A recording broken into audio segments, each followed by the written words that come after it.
When the word hero comes to mind, some may think of fictional superheroes, first responders, or veterans. And while all of those, specifically the latter two, are noble and most definitely hero quality, I personally initially think of my mother. And I know that sounds like a cliche answer, but I promise I will give the evidence to back up my claim. My mother not only has been an exceptional parent, but also an exceptional woman, sister, daughter, nurse, and friend.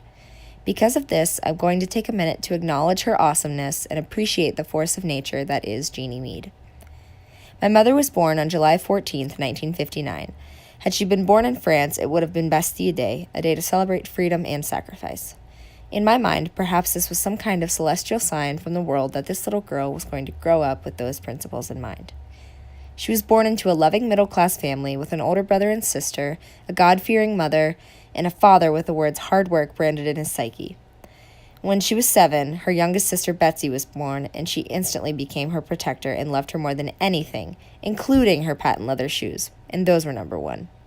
From an early age, my mother faced struggle.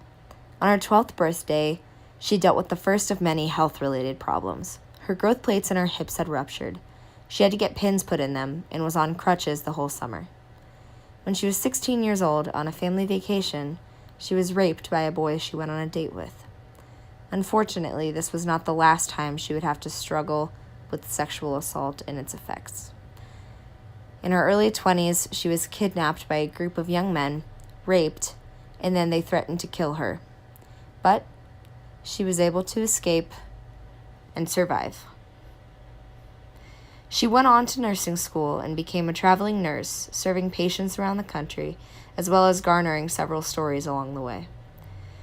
When Jeannie was 26, traveling from Miami, Florida, back to Savannah, Georgia for work, she got in a horrific car accident.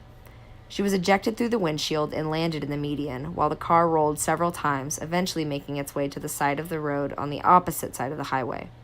Her kidneys were torn from the ureter, she fractured her pelvis, skull, and suffered several other broken bones. The doctors said with the amount of injury and blood loss she sustained, she should have died within 10 minutes. But, spoiler, she defied the odds yet again and put up a fight. She spent 2.5 months in the hospital and was finally able to return to normal life.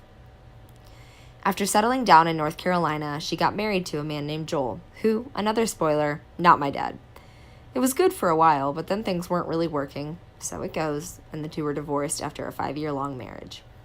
After this divorce, my mama packed up her bags and headed back home to Cincinnati, where she started a relationship with her high school crush, Dan Sullivan. She was 35 at the time, and thought that she was unable to have any children because she and Joel didn't have any success when they attempted it. Flash forward to my mother's 40th year. It was 1999, and she was still in a relationship with Dan, when out of nowhere, after missing one pill, she got pregnant with yours truly. Throughout the pregnancy, she and my father had issues, which resulted in the two of them deciding to sever the relationship in my best interest. Although my father was sober at this point, he was still quite the narcissist and wasn't very present for me growing up, which I know was incredibly difficult for my mother. She played both parenting roles for me my entire life. After realizing she could get pregnant, at 42 she decided to be a surrogate for her sweet sister Betsy, who was unable to have kids. After attempting to retrieve the egg several times and failing, they succeeded on the final try. And that final try is now my younger cousin Javon, who means the world to me. Flash forward 10 years. In 2011, my mother was diagnosed with encephalopathy, as well as a slew of other autoimmune deficiencies. She received IV gamma globulin infusions weekly, which she was told she would need for the rest of her life. This was a difficult time for her, but she fought the diagnosis with strength and resilience.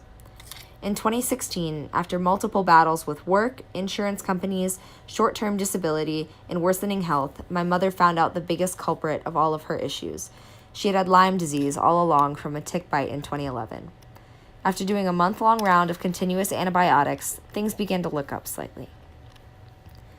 My mother was finally granted permanent disability at the end of 2016 after working nearly 40 years as a dedicated, intelligent, fearless nurse who would do anything for one of her patients. This past summer, we celebrated my mother's 59th rotation around the sun. She is still battling Lyme disease and various other autoimmune conditions, but is still regaining her strength and her life. My father now has a successful business and is doing all that he can to help Jeannie and I out and make up for time lost in our earlier years.